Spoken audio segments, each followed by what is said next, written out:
If you want to mute yourself until it's your turn.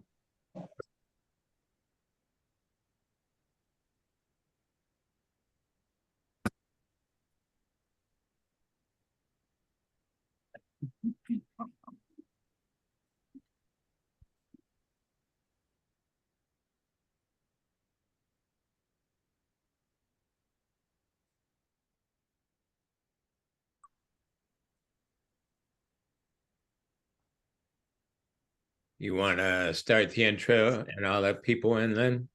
Sure. Welcome, everybody. We're so glad you're here tonight. We have some fabulous, caring listeners that we're going to get to know. So thank you all for being here. I'm going to read our mission. Helping Parents Heal is a nonprofit organization dedicated to assisting bereaved parents to become shining light parents by providing support and resources to aid in the healing process.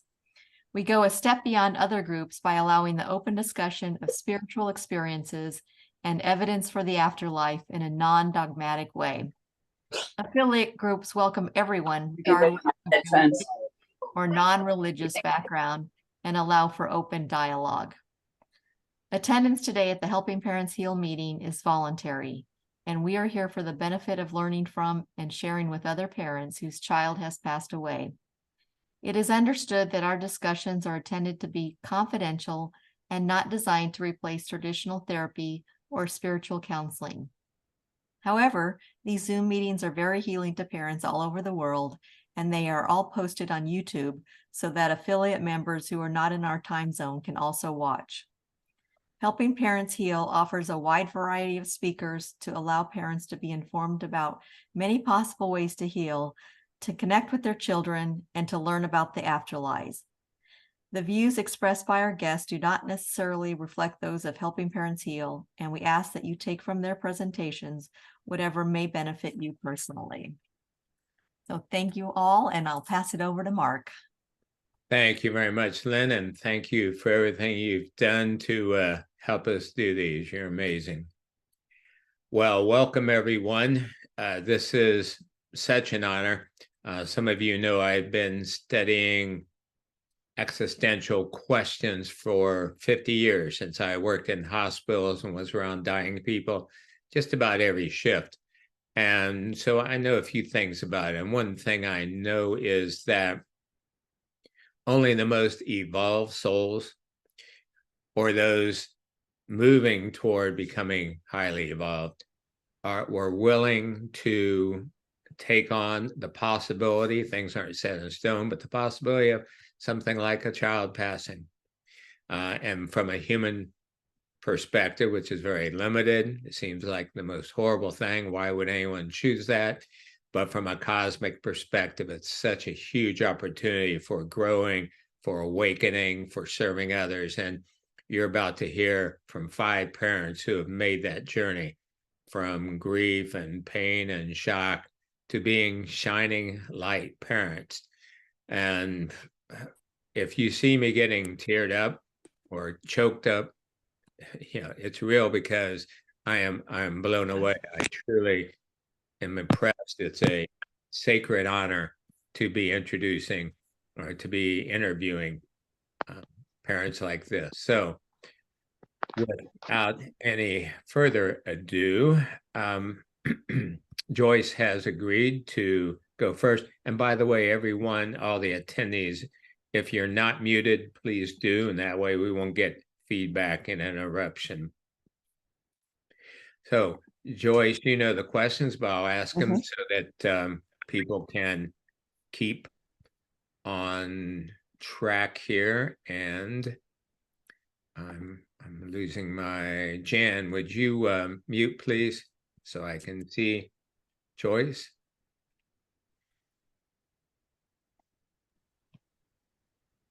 There we go. And maybe Lynn, you can mute people, please, if they're not already, so I can see the speaker.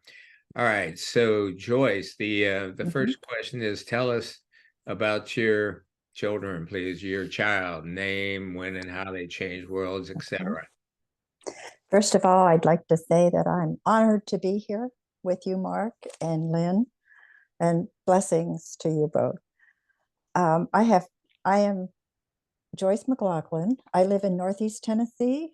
I happen to be the mother of three beautiful children, two of which are in spirit.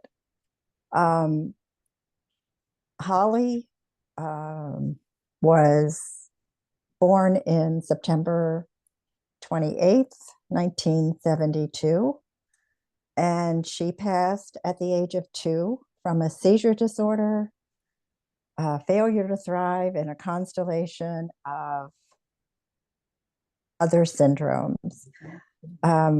We knew after she was born that her life would be short with us, even knowing the grief was still overwhelming to our young family. And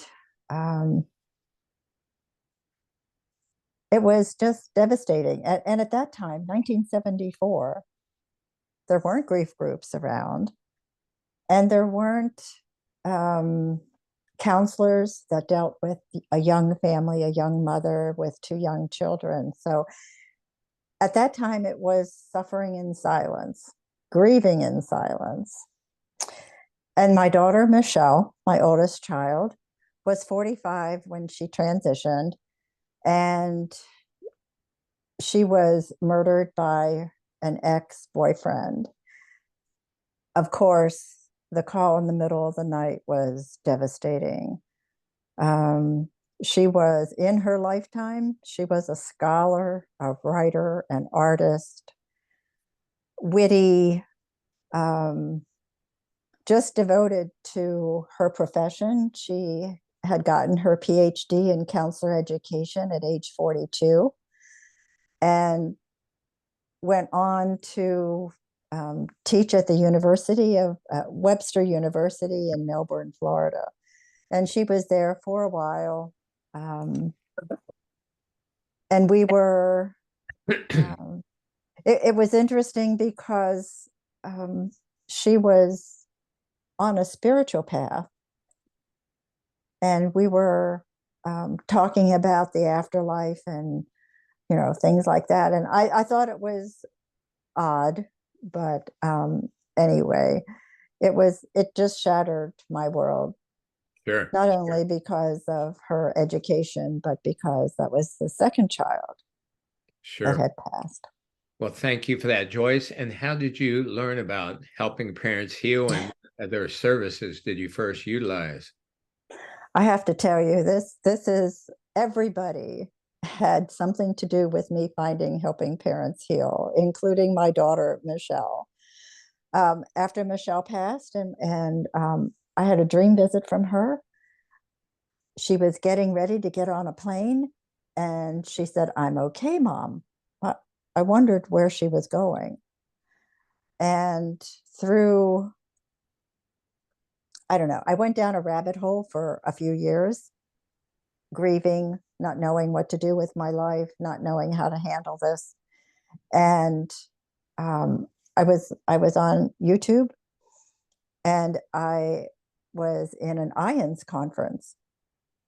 And the panel of the IANS conference was talking about Dr. Gary Schwartz, University of Arizona, working on a soul phone. And they mentioned the fact that they were looking for mediums to interview to participate in the program. This one random gentleman in the audience stood up and said, if they want a real medium, they need to contact Suzanne Giesemann. And right away, I wrote her name down. I went to her website.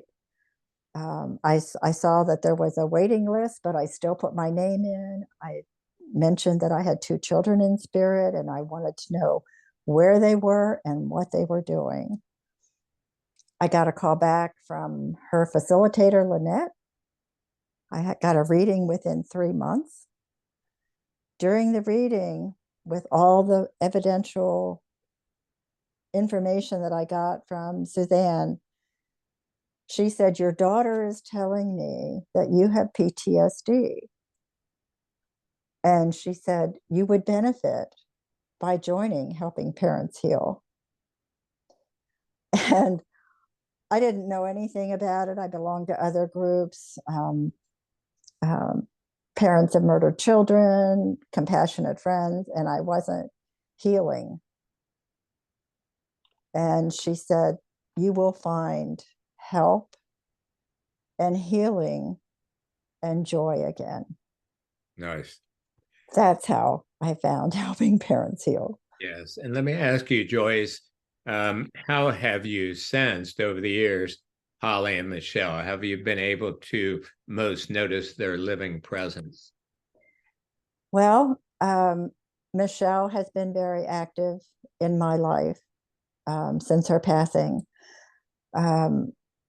She gives me signs, unbelievable signs, and so does Holly. But Michelle seems to be in the forefront doing just incredible things. The evidence that she gives me, she sleeps with me at night. I have felt her presence sitting on the bed, and to the point where I put my hand on the bed to make sure that I wasn't imagining it. And one morning I woke up and I walked out into the living room and it was dark, and I saw her silhouette sitting on a chair, and it took my breath away, and I blinked and she wasn't there. But they give me signs all the time. Michelle is a big one for nudging me to move forward in this grief process. Holly will give me signs that are just unbelievable and subtle, but you have to be aware. You have to know know that they're always present, and they will always give you evidence that their love is still there and that they're right beside me. Yeah, and trust. Know And those things trust. be settled, and then trust when they happen. Let your brain talk you out of it. Right. Beautiful. So what motivated you to become a caring listener, and what do you consider your strengths to be? Well, what motivated me, because I felt the healing process almost right away. I was, attending the Zoom meetings, taking classes, meeting other parents that are on the same journey. And so I feel that in some way I wanted to give back to this organization. And I felt that I would be able to do that by being a caring listener and volunteering for other things within the Helping Parents Heal organization. Excellent. And what was the other question? What do you consider as your strengths? In other words, well, first of all, let me say for attendees that caring listeners are a group, I think we have 35 or so shining light parents who for free will listen with you, talk with you. They're not trained therapists, but they have gone through all this, and they will share what worked for them, listen to you, help you with your journey. And you can see those if you visit helpingparentsheal.org/caring listeners. So what would you say your strengths are as a caring listener? Well, I see myself as understanding that we are not alone. And I'm very open when I talk to somebody that calls me. And I'm truly interested in their story. And witnessing their grief, I have found, is so important, to be present for them and to give them the time that they need. The other thing is, I feel that everybody has their own unique way of dealing in grief. Not one size fits all. And there was a woman, Marla Grant. I don't know if you know who she is, but she's in the affiliate group in the Tampa area. Yes. She once said that the caring listeners are hearts with ears. And I truly feel that that is how we all are, not just caring listeners, but affiliate leaders. And I wanted to be open and care and let the people know that who call how much I care about them. And I do remind them we're not therapists. We're just parents, just like you, on the journey a little bit longer, and things will soften as time goes on, yeah, with the help of others. Oh, this is so awesome. So you've been on this path for a while. What would you share with other parents? What are 3 things that you wish parents newer to the grief process really knew? Well, number 1, I think, would be that our children are not gone. They're right beside us, helping us on this journey. And they're always with us. I feel they're always with us. And number 2, it's okay to have a bad day. It's okay if you want to call somebody and just cry. That's a step forward. I look at that as a step forward. And I had taken a course with David Kessler, and one of his sayings is, grief is a no judgment zone, and it's unique to every person. And that's how I feel when somebody calls me. And I think the 3rd thing was to educate yourself with all the tools and resources that Helping Parents Heal has to offer, the providers that they have, the reading material, and all the different groups that are available for people to take advantage of. And you don't have to participate, you can just be present. Yeah. So, yeah. Wow, thank you so much. You're an example of, I wish I had an hour. I'll make that a day to interview, but we need to move on. Thank you so much again. You're welcome. Thank you. While our next leader is stepping forward, I'd just like to highlight 2 things that Joyce said when she said with Holly, her life with us. No, she knew her life would be short with us. And so she made that distinction. She continues living. It's just on earth was cut short. And then the other, her using the word transition instead of, die, or we lost her and all that. So yeah, that conscious language is so important. Thank you again. And our next volunteer, please.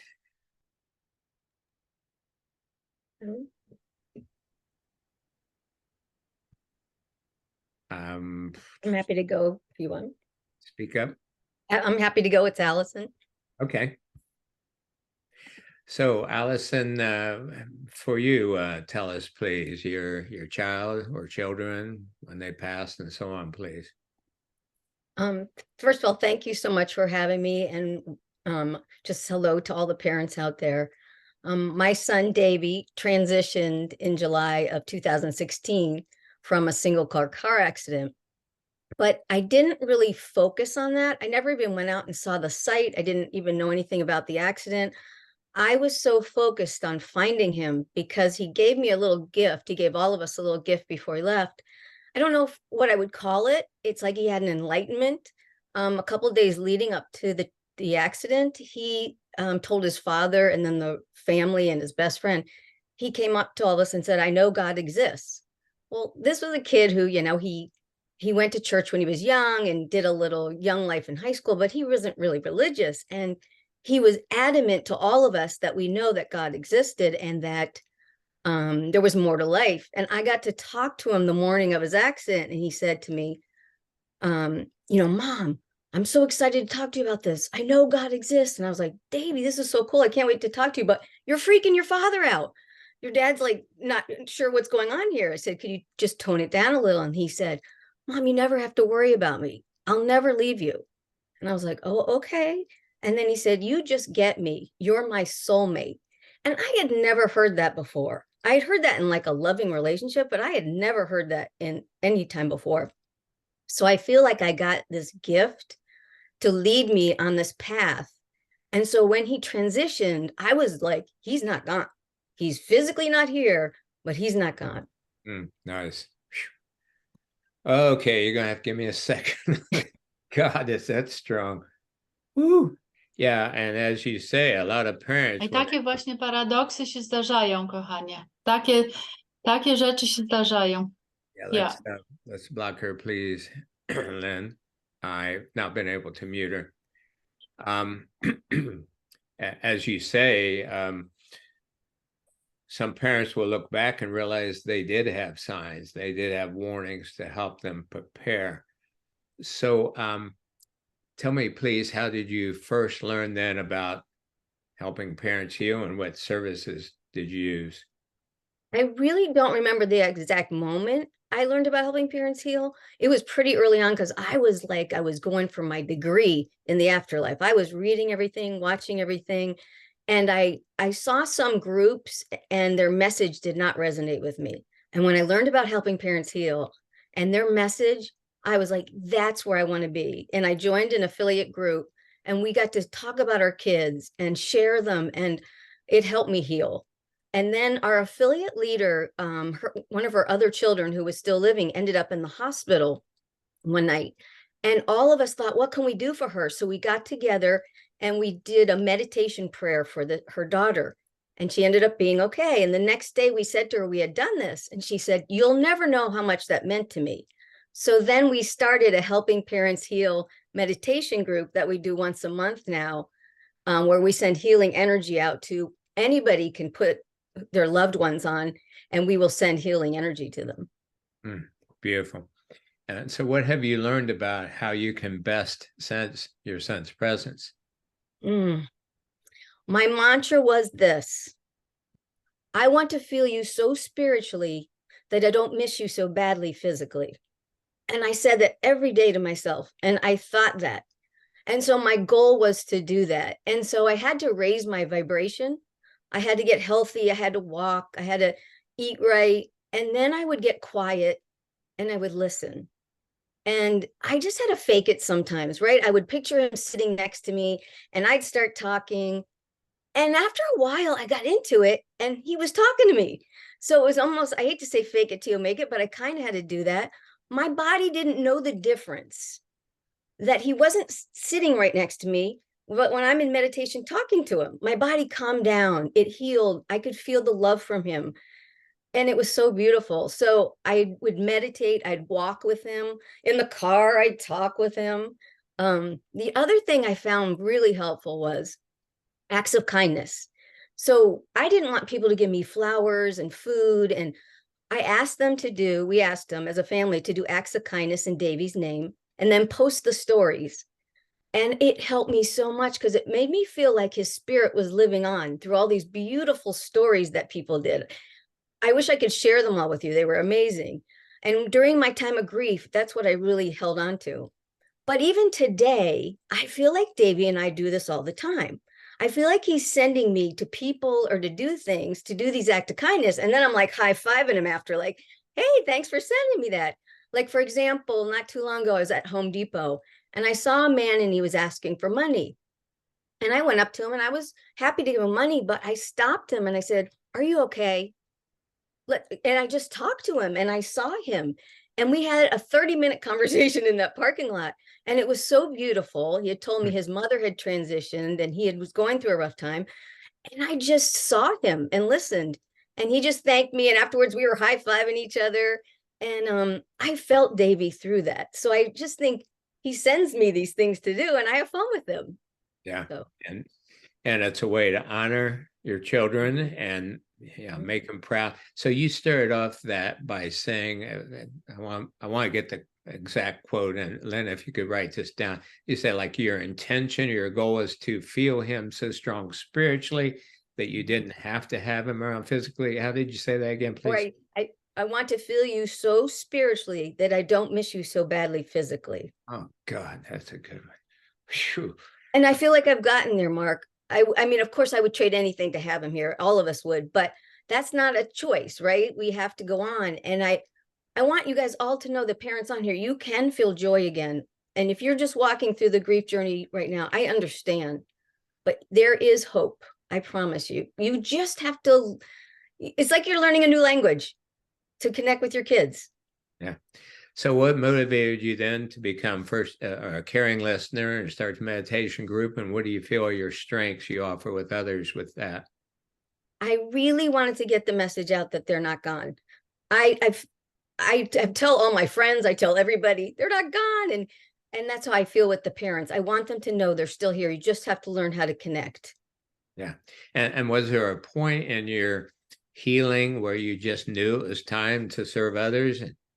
Yeah. I think once I knew I had tools that I could share. So when I get on the caring listener call, I'll ask them these things. One of the things, this is one, I'll give you an example. I'll be talking to a person on the phone at the, in the beginning, and they're like, I just can't connect. I don't know how. I know they're still with me. And I'll say to the parent, what would your child say about what you're saying right now? And they'll go, oh, he'd say, Mom, wake up. You're being so silly. And I go, you just connected with your child. You just took that personality. You just took their spirit and you conveyed that to me. You connected. And they're like, is it that simple? And I'm like, it's that simple. So what are 3 things you wish that more parents knew that you've learned, Allison? You know what? Not only have those conversations with your kids, like I said, when I'm walking or in the car, but also talk about your child. I think one of the struggles we face after our child transitions is we're afraid to almost talk about them because people look at us and start crying or they get really upset. So I really had to, that's a struggle that you go through. And, you don't always tell people that your child transitioned, but if they ask, how many kids do you have? I say, I have 3. And if they say, oh, tell me about your kids. Now I feel comfortable and I'll talk about Davy. And then they get kind of sad, but I'll say, oh, don't worry, I connect with him all the time. He's easier to get a hold of than my daughters. And they kind of lighten up because it is so sad for everybody to hear this. And I didn't want to be that person everybody looked at and cried. I didn't want to be the face of sadness. I just couldn't be that. And so the Helping Parents Heals helped me to be a shining light parent, like let my son shine through me and do good things and feel joy. That's one of the things I would say. Also, I had to figure this out. Why did my son transition and other kids don't transition? Like, why do some? And then when he said he was my soul mate, I got thinking about that. And I learned about soul plans. And I truly believe Davey and I set up a soul plan for me to grow spiritually. And I think he's my teacher here on this Earth School. And he's definitely a light showing me the way. And I love that. Beautiful. And a third? What else would I say? Oh, this is the thing. I also journal, and I've kept what's happened, what I've learned. I have dreams. I've had beautiful dreams with my son. I have had beautiful signs, butterflies everywhere, crazy things that have happened to me, but I journal it all down. I've been journaling since the beginning. And I think it's really important because you're going to read back and see your growth. You're not going to remember all this. You think you will, but you're not. So I would journal all your feelings, good, bad, sad, whatever, the amazing things that happen. And you'll look back and you'll be able to see that you have grown. Thank you so much. So powerful. Wow. What a dynamo. Thank you. And attendees, parents, if you're just getting started on this journey that no one wishes they would be on, but you're on, this can be you in a year or two. Many of these people were in the worst of the worst, like you. So don't just think they're lucky or something. They're telling you how to do it. And we have so many resources in Helping Parents Heal. So next volunteer, please. Hope you don't mind, Lisa, just following up with Allison, since our stories overlap a little bit. Sure. So, the first question, but we kind of heard it, but what else would you like to share about your son's passing? Well, my wife and I were both in contact with Davey the day that he passed or transitioned.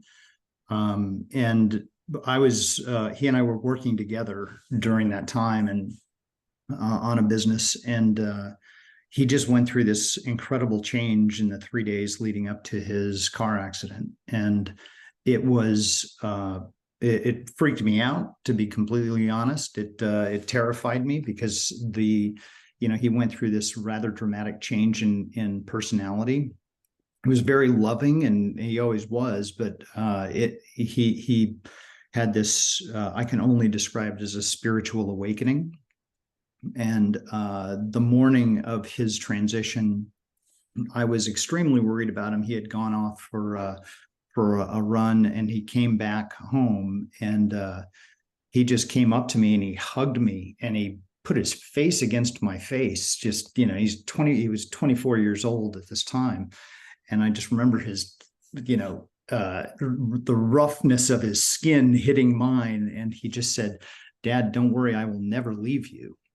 And hearing that 3 hours before his transition it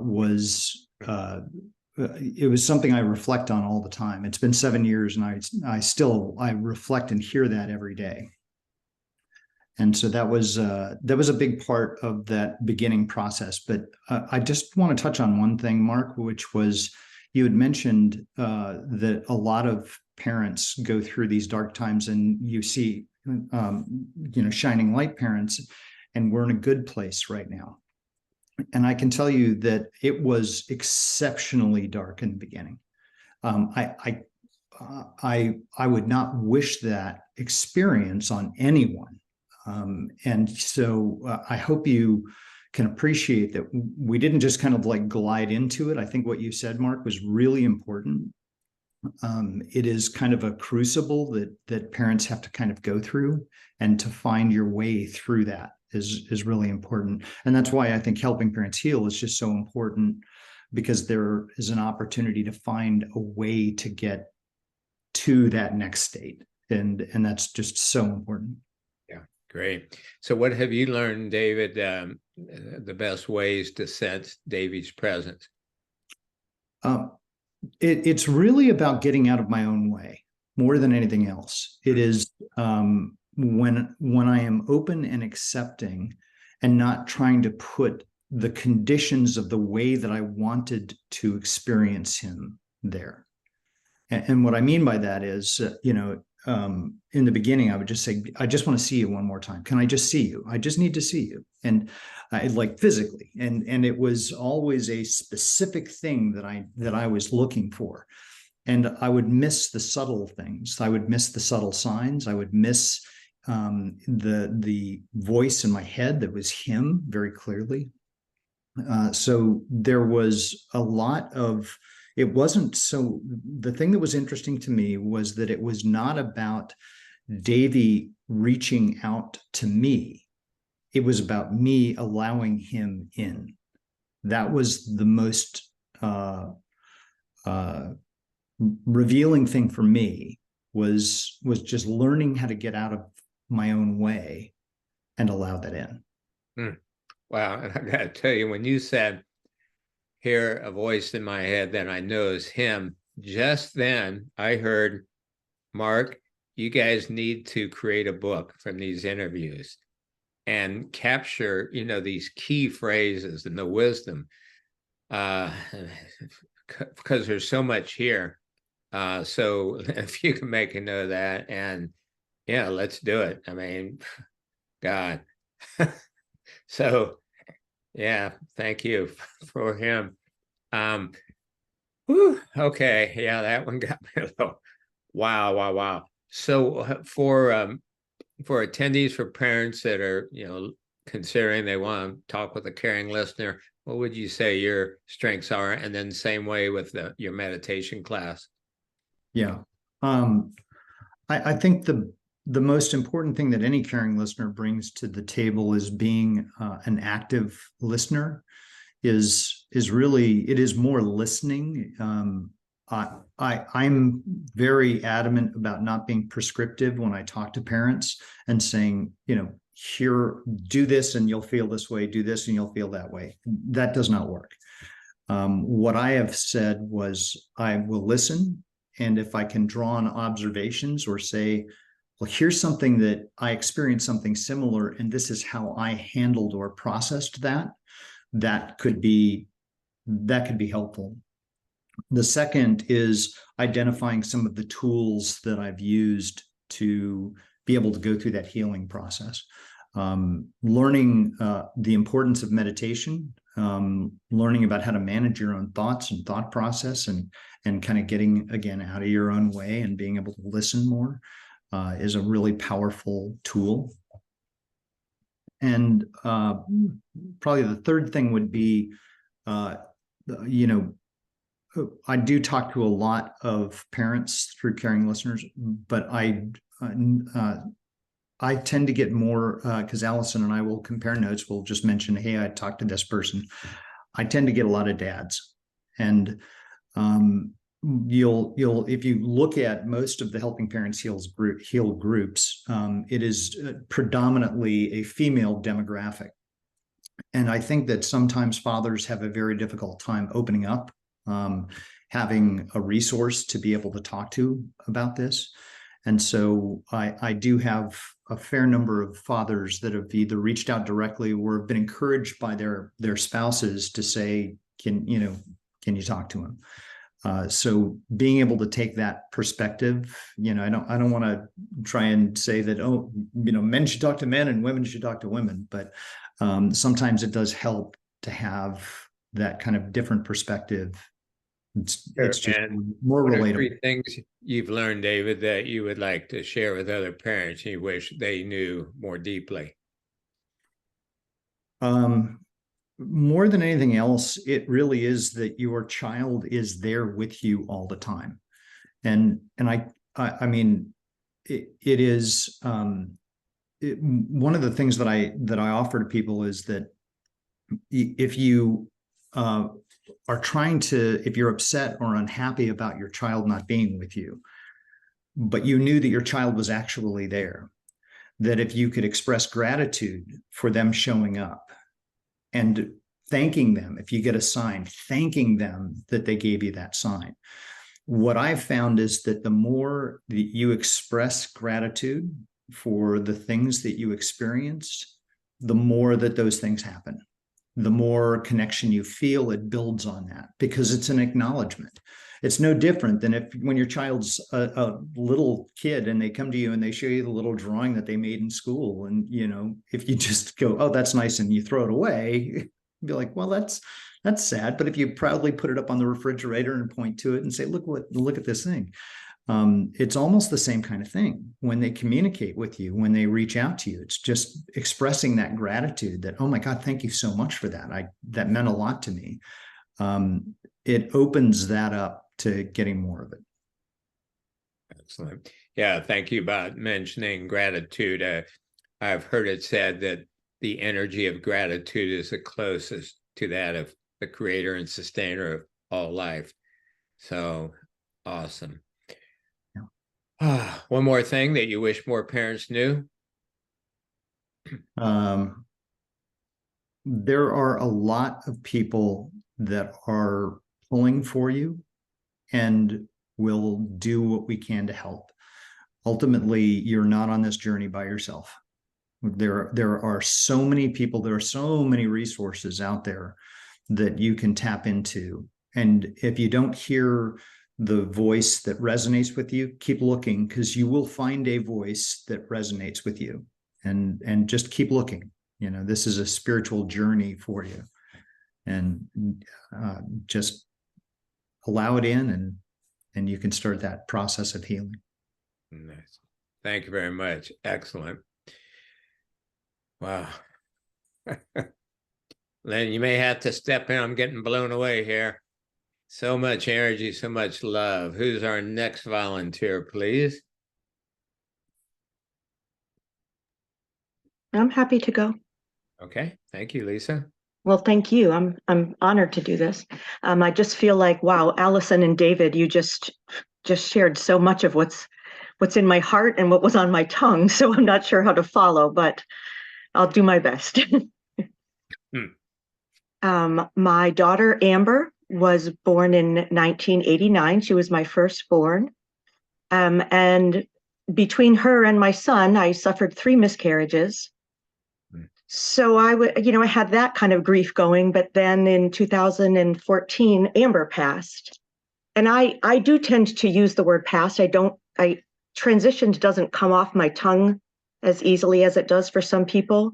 And to me, it's just, she literally passed from one door to the next, from one room to the next. So I don't use it in a sense of, exceeding grief or anything, but she was 25.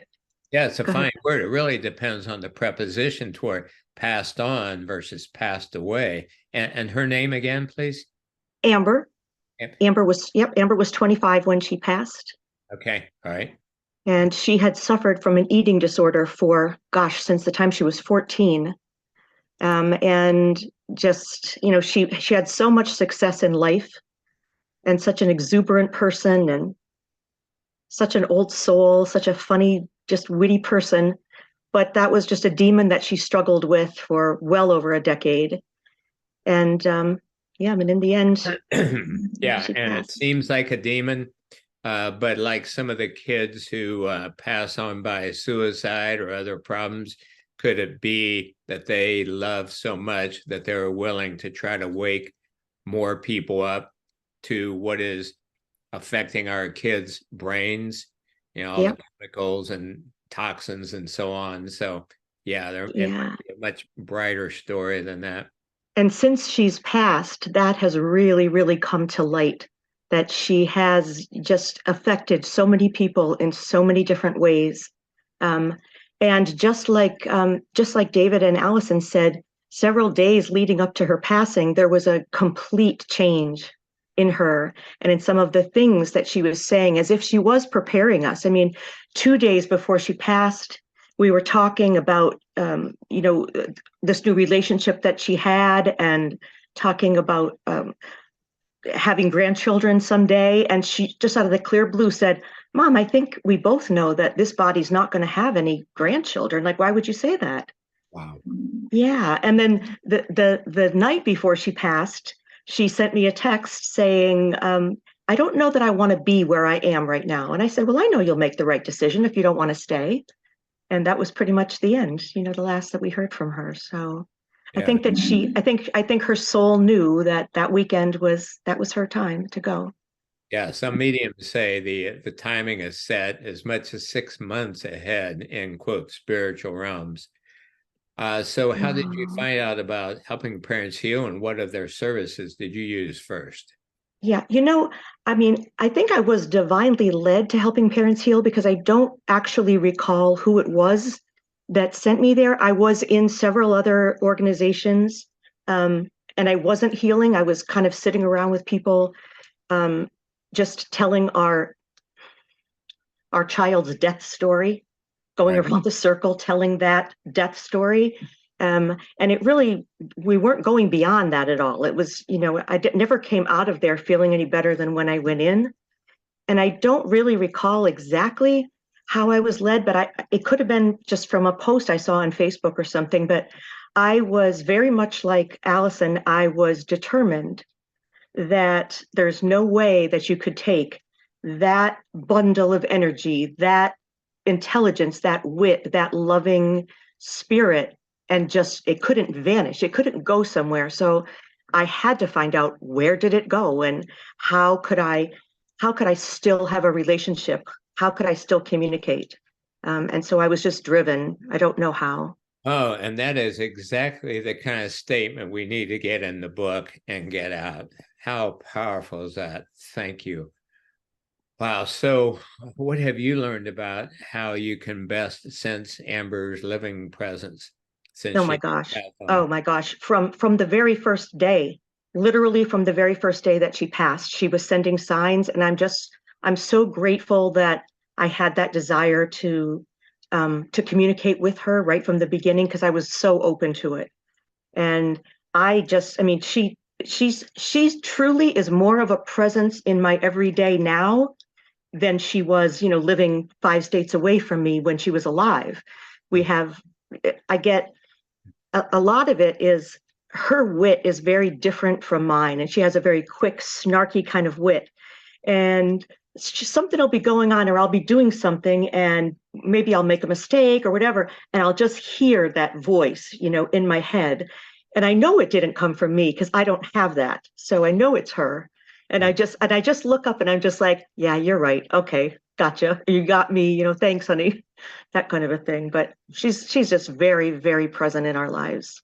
Nice. Thank you. And what motivated you then to become a caring listener, and what do you consider to be your strengths? I think what motivated me is I think that as we start to heal ourselves, we've got to figure out some way to serve others and try to help, take somebody else's hand because somebody took ours. And so I just, like David was saying about active listening, I have a degree in counseling. I feel that that's a strength of mine. And I don't know if everybody else has felt like this, but after your child passes, sometimes you feel like you're burdening other people with your story, like you're bringing people down. And I just feel like, I think it was Tom Zuba who told me one time, if I can't talk to you about my child, that's all I need to know about you. And that really stuck with me a lot, because sometimes people just need to talk. They just need to tell their story. They just need to cry. They don't need to feel like you're burdening them with those, the details. They don't need advice. They just need to just get it out, And as they're doing that, like I find that sometimes I can tell if people are in a place where they're ready to start talking about maybe having a mediumship reading, or maybe grasping onto some tools, or maybe tonight they just needed to talk. And we set up a time to talk again, Excellent. Wow. Yeah, I can tell you're involved in counseling. So what are 3 things you wish more parents knew more deeply, Lisa? I think that definitely knowing that you are not alone, that there's always, always somebody that's there to take your hand. For me, suffering's optional. The grief is there. You're never, ever going to be the same after something like losing your child to death. You're not going to be the same, and life's not going to be the same, but that doesn't mean it can't be good. It can be very good. And I hate to say that there are blessings in having your child pass, because like Allison said, you'd much prefer the alternative of having them back. But there are so many gifts that come from it. And I know that my daughter has led me on a spiritual path that for the first 50 years of my life, I wasn't on. I think, one thing that helped me tremendously is, and this was very early on, I tried to reverse the situation in my mind. And I tried to imagine if I were the one who'd passed and my daughter was left here, would I want her just lamenting and going through, I'll never be able to move on. My mom is gone, blah, blah, blah. Or would I want her to heal and to find a way to let me through, to still have a relationship with me, and to have a beautiful life helping other people? That's what I would want for her. And I know that that's what she would want for me. So wow. I think none of our children would want us suffering. Suffering is optional. I don't know if I've ever heard anybody verbalize that like you just did. Yeah, to change roles and consider that and then act that way. Whoa, powerful. Anything else you'd like to share? Just that we're here, I'm here. For anytime you should feel nudged to call somebody or to reach out in any way, just don't hesitate. I mean, You know, if it's 3 o'clock in the morning and we really can't talk, there's somebody else who will be able to. So Yeah. that's what we're here for. Thank you very much. Awesome. And again, attendees, that's helpingparentsheal.org/caring listeners, a top tab.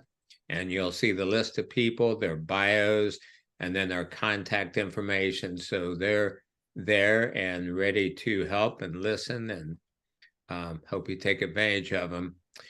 Well, thank you again. Jeff, you're up, my man. Saving the tallest for last. Hmm. I'm not sure about. So I'm tell not us sure about Mr. Allison, but tell us about how your journey started there, please. so well, my wife Lynn is the co-host, so I'm going to refer to Devin as our son. So our son Devin passed in Frankfurt, Germany in November of 2009. The quick answer is that we don't really know exactly what happened, but we think he fell victim to some folks who didn't have his best interests at heart. And he was missing. So he went missing a few days before Thanksgiving, and his body was found a few days before Christmas, which had the effect of kind of screwing up the holidays for us for a number of years. But he was 22 when he passed. We traveled a lot as a family. We kind of figured he was raised to be a citizen of the world, and he would travel throughout his life. And much like Lisa, if he were still in the physical realm, my belief he would be somewhere teaching in Vietnam, living on the beach, and maybe would get a call from him once a month. And as it is right now, he's a steady, regular, constant presence in our life, and has led us on a pretty amazing journey over these nearly 14 years. Thank you. And I'd like to share, I've become friends with Jeff and Lynn over the years, and just early on in our relationship, we had only seen each other once or twice. I was outside weeding and weeding in the flower bed, and all of a sudden this just thought came in, you ought to call Jeff and Lynn. And I like Spider-Man, I like everything Marvel, and I got that tingling. So I told him my spidey senses are tingling. Something told me to call you, and they said, well, go ahead. You remember what your response was? Then it was his birthday. Yeah, it's like, well, of course that was him. And it was all in the Spider-Man things, and it was, and that's actually, since we're talking about it, I was going to mention that later in the conversation. But from the very beginning, and still to this day, he's a very good communicator. And not only has he enriched our lives, but even outside the Helping Parents Heal family, he has touched a number of people over the years, to the point that 14 years later, often we will hear from friends. Again, these are just friends, not necessarily friends with children in spirit, but they'll say, what have you heard from Devin recently? Yeah. And I think that that's a testament, and I think I can probably speak to certainly all of the caring listeners on the call today. It's a testament to how you live your life, that you're able to touch people that have lost children. You're able to touch people who have not suffered that great loss and change their lives for the better. So to the point of being a shining light parent, I think that's the definition, to be able to impact everybody you meet in a positive way, because now we have this incredible understanding of what life is all about, why we're here, what we're supposed to be doing. It's unfortunate that we have to go through this trauma to get to that point, but here we are. Everybody on this call, all the caring listeners, I think, made a conscious choice to not wallow in sorrow, but find the light and make the choice to find the joy and to spread that as you go through the rest of your life. Yeah, and as we've discussed, these are eternal benefits. The saying, you can't take it with you. Well, you can't take your car and house, but you can take your degree of consciousness. And some parents even say, horrible as it is for a child to pass, if that's what it takes to wake you up and learn, it's worth the price of admission. Would you agree with that? How you look at that? Yeah, quite simply, without question. Yeah. We've made the choice to be happy. It's not a straight line. There's highs and lows. They smooth out over time. For those of you who are newer in the journey, it may not seem possible, but we're all here to tell you that it is. You can find the happiness, you can find the joy. It's really all about making a choice. And I think everybody here that you've interviewed thus far has made that choice. So share your story, please. How did you and Lynn learn about helping parents heal, and what services did you first use? Well,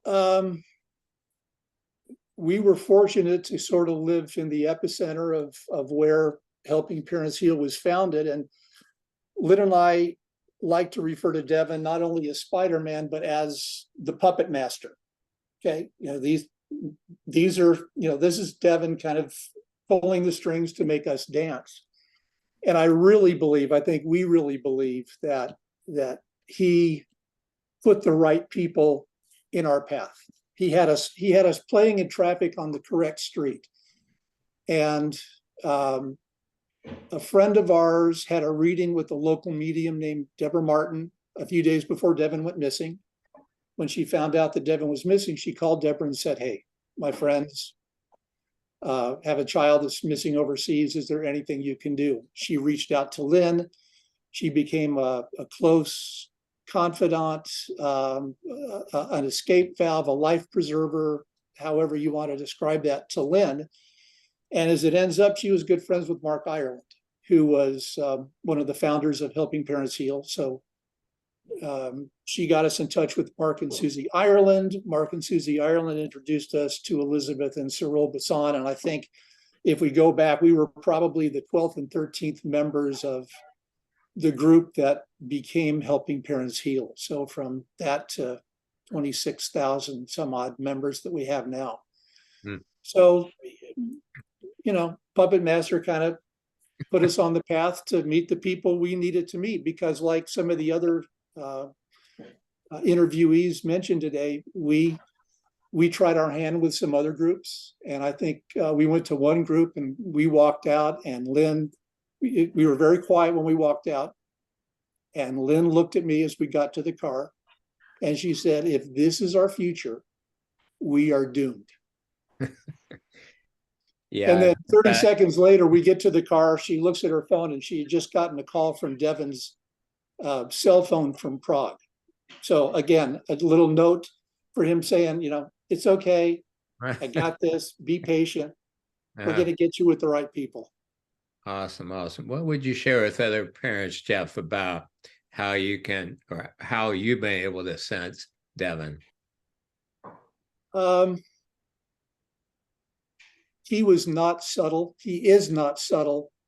So it really hasn't been difficult. He has the ability to move objects, and he's almost always does it when there's someone else around. So we have some independent confirmation that what just happened was out of the ordinary.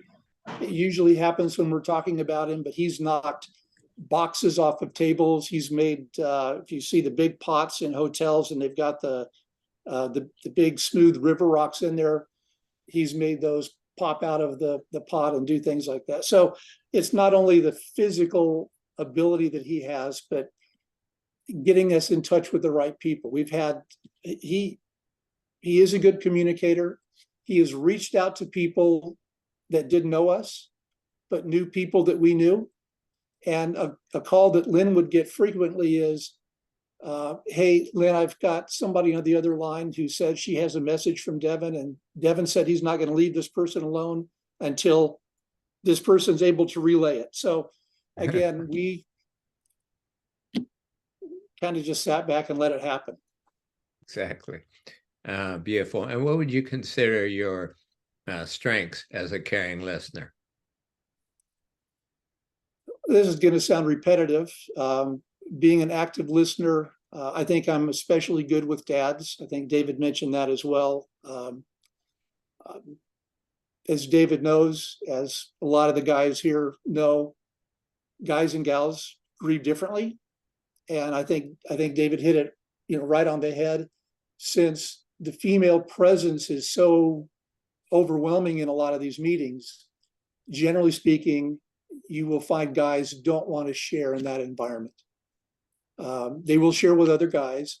And this is a perfect opportunity for me to plug Helping Fathers Heal. Guys, if you're not on Facebook, but your wives are, go to Helping Parents Heal. You'll find a tab for Helping Fathers Heal. We meet virtually every Wednesday night for about an hour and a half. Generally, we have 30 to 40 guys on. It's a fabulous brotherhood, and it's guys talking to guys. It's a judgment-free zone. There's crying, wailing, gnashing of teeth, a few bits of colorful language from time to time, but it's guys doing what guys do in a safe environment. So I think Lynn probably put my contact information. If you want to just reach out to me directly, feel free to do that. I'll make sure you get on the list to get the link every week. So yeah, I would say that dealing with dads is probably my strength.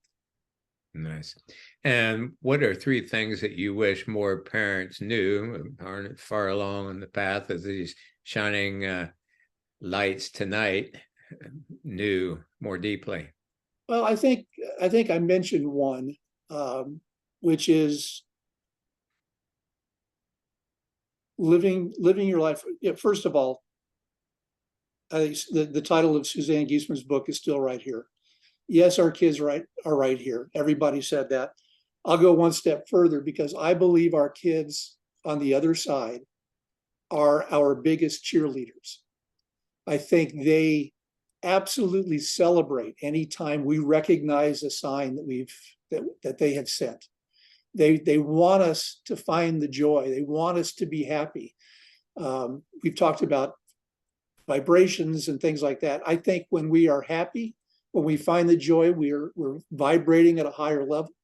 I think it's easier to connect with our kids when we reach that level. So find the happiness. The other thing I would say is really do your best. We were blessed to be kind of here where everything started. Not everybody has that luxury, but do your best to surround yourself with people that support you in your journey.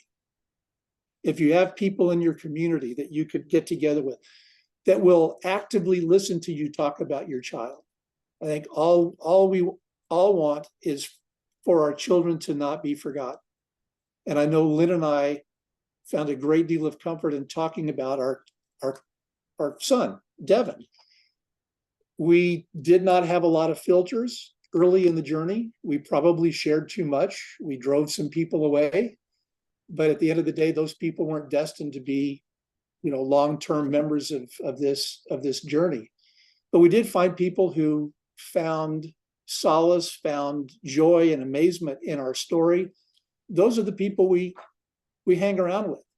Those are the people who, when we get together, the first question out of their mouths is, "What's Devin up to? What have you heard from Devin lately?" I think when you get to that point, when you have your posse, your crew around you, you find it easier to get to that place of joy. Thank you so much. We have run out of time. Awesome group. Thank you to all of you so much. Parents, I recommend you listen to this. This will be posted on YouTube, and you'll see on the Facebook group for Helping Parents Heal how to watch again. It'll take at least a couple times through to get it. And as all of the parents, all the interviewees tonight have said, reach out where there are caring listeners, online groups and meetings, in-person groups.